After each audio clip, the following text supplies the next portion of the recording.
Good morning students. Next definition है convergence in measure. A sequence fn of measurable functions is said to converge to a function f। Convergence तो है, sequence fn जो है आपकी measurable functions की, वो function f को converge तो कर रही है, लेकिन अब कैसे कन्वर्ज कर रही है? कन्वर्जेंस किसमें है? In major. मींस क्या है? Converges to function f in measure, meaning क्या है इसका कि for given epsilon greater than 0 there exist a positive integer m, एक पॉजिटिव इंटीजर m एग्जिस्ट करेगा such that for all n greater than equal to m measure of set of all those x for which sequence fn doesn't converges is less than epsilon। मैंने ऐसा क्यों कहा doesn't converges? क्योंकि अगर sequence fn f को converge करती तो हम क्या बोलते हैं, mode fn x minus f of x क्या होता? लेस देन एप्सिलॉन, है ना। तो उस सेट का मेजर जहां सीक्वेंस fn f को कन्वर्ज नहीं कर रही है, उस सेट का मेजर क्या होगा? लेस देन एप्सिलॉन होगा। तो ये डेफिनेशन किसकी हो गई? Convergence in measure mean sequence fn converges to f in measure. और इसको इन शॉर्ट हम कैसे लिखते हैं? अगर हम सिंपल कन्वर्जेंस लिखे तो हम ऐसे लिख देते हैं ना, fn tends to the symbol f। इसका मतलब क्या है? Sequence fn converges to f। लेकिन इन मेजर का मतलब इस एरो के ऊपर m लिख देना, मींस इसका मतलब क्या है? सीक्वेंस fn f को कन्वर्ज कर रही है इन मेजर। ठीक है। नेक्स्ट थ्योरम है almost uniform convergence implies convergence in measure, कि अगर ऑलमोस्ट यूनिफॉर्म कन्वर्जेंस है तो वो कन्वर्जेंस इन मेजर इंप्लाई करेगी। ठीक है, लेके चलते हैं हम। लेट ऑलमोस्ट यूनिफॉर्म कन्वर्जेंस की डेफिनेशन हम यूज करेंगे अभी। हम क्या है? Let fn be a sequence of measurable functions which converges to function f almost uniformly. अब ऑलमोस्ट यूनिफॉर्मली कन्वर्ज कर रही है और हमें प्रूव क्या करना है कि sequence fn converges to f in measure, ये हमें प्रूव करना है। ऑलमोस्ट यूनिफॉर्म कन्वर्जेंस की डेफिनेशन क्या थी कि for given epsilon greater than 0 there exist a measurable subset in और ऑफ ई, जो हमने ग्रुप थ्योरम में प्रूव किया था। यही तो प्रूव किया था, almost everywhere convergence implies almost uniform convergence. यही स्टेटमेंट थी ना हमारी ग्रुप थ्योरम की। तो क्या थी ऑलमोस्ट यूनिफॉर्म कन्वर्जेंस की definition? There exist a measurable subset in और of E such that measure of in और complement less than epsilon and sequence fn converges to f uniformly on in. So अब हम definition use करते हैं, इसको mathematically लिख रहे हैं। So for given epsilon greater than 0 there exist a positive integer m such that mod fn x minus f of x is less than epsilon for all n greater than equal to m and for all x belonging to e naught। क्योंकि convergence कैसी है? Uniform convergence है। Then for n greater than equal to m, अब हम क्या कह रहे हैं कि set of all those x for which sequence fn doesn't converges to f is contained in E naught complement. क्यों? क्योंकि इनोर के हर पॉइंट के लिए तो सीक्वेंस fn f को कन्वर्ज कर रही है, तो जहां सीक्वेंस fn f को कन्वर्ज नहीं कर रही है वो पॉइंट कहाँ जाएंगे? इनोर के कॉम्प्लीमेंट में होंगे वो पॉइंट्स। तो ये सेट किसमें कंटेन्ड है? इनोर कॉम्प्लीमेंट में। Taking major on both side, measure of left hand side is less than equal to measure of right hand side and measure of inner complement by definition क्या है हमारे पास? less than epsilon है। तो इसका मतलब क्या हो गया? यहाँ से sequence fn converges to f in measure. ठीक है, सिंपल था। अब हमें क्या प्रूव करना है? Almost everywhere convergence implies convergence in measure. ये तो हो गया।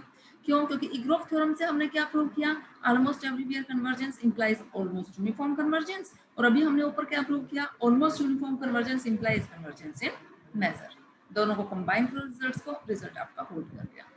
ठीक है, but converse of the above result is not true, means convergence in measure doesn't implies almost everywhere convergence.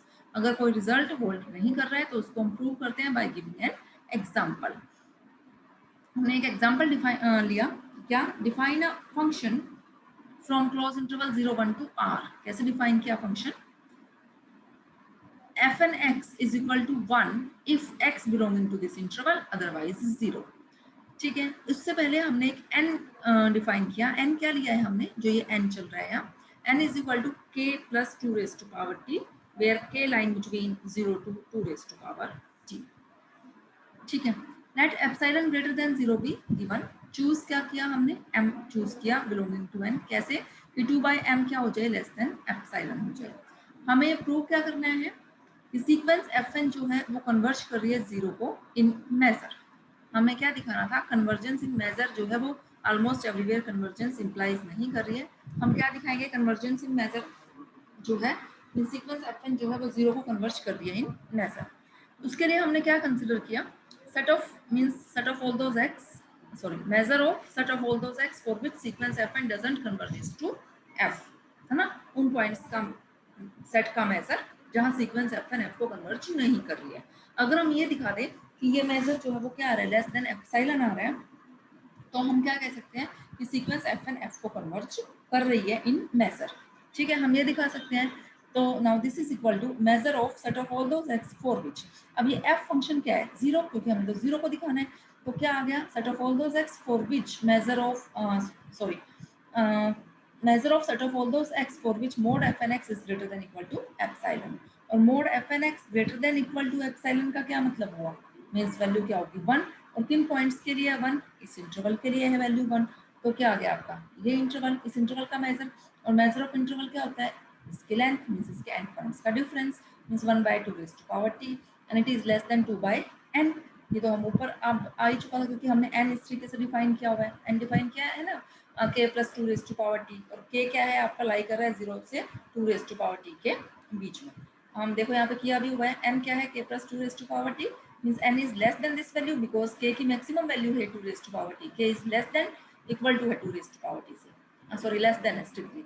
तो क्या आ गया, n इज लेस देन, ये क्या हुआ 2 टाइम्स हो गया, 2 into 2 मीन्स यहाँ से हम रेसिप्रोकल लें तो 1/2 is less then 2/n, and 2/n is less than equal to 2/m because n is greater than equal to m, so 1/n is less than equal to 1/m, and 2/m हमने already कैसे choose किया हुआ है, less than epsilon for all n greater than equal to m। तो इसका मतलब इस set का मेजर क्या आ गया, लेस देन एप्सिलॉन। तो हमारा रिजल्ट हो गया prove, the sequence f1 converges to 0 in measure for all x belonging to closed interval 0 1, fn x has value 1 for arbitrary large values of n, so it does not converges to 0। क्या कह रहा है ये कि जो हमारे पास function sequence है ये fn x, उसकी वैल्यू जो है वो 1 है n की आर्बिट्रेरी लार्ज वैल्यू के लिए, क्योंकि आप देखो n यहाँ आपका जितना लार्ज होगा n, ये n जो है आपका जितना लार्ज होगा, तो ये जो नंबर ऑफ सब इंटरवल्स जो ये x आएंगे वो उतने ही क्या हो जाएंगे, बढ़ जाएंगे। n लार्ज होने का मतलब क्या है, 2 तो फिक्स है आपका, मीन्स k बड़ा होना, k बड़ा होने का मतलब 2 के अप्रोच वहां पहुंचना है ना, कि मैक्सिमम वैल्यू तो 2 है, और 2 का बढ़ना मीन्स इस इंटरवल का छोटा हो जाना। ये इंटरवल जितने छोटे होंगे काउंटिंग में उतने ज्यादा हो जाएंगे ना किसी भी चीज के। मान लो एक इंटरवल है, उसके आप सब इंटरवल्स लो, तो जितने छोटे सब इंटरवल्स लोगे काउंटिंग में उतने ही ज्यादा इंटरवल्स बन जाएंगे।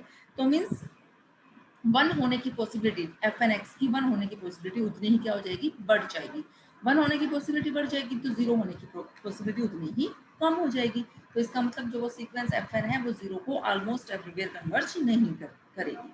तो यही रीजन देखो लिखा हुआ है, on taking n very large 2 becomes large and hence number of subintervals of this type increases and possibility of fn x equal to 1 is more।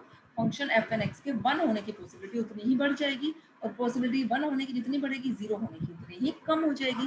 तो इसका मतलब सीक्वेंस fn जो है वो 0 को ऑलमोस्ट एवरीवेयर कन्वर्ज नहीं कर पाएगी। तो हमने यही दिखा दिया कि convergence in measure doesn't implies almost everywhere convergence। Okay students, बाकी हम नेक्स्ट लेक्चर में डिस्कस करेंगे।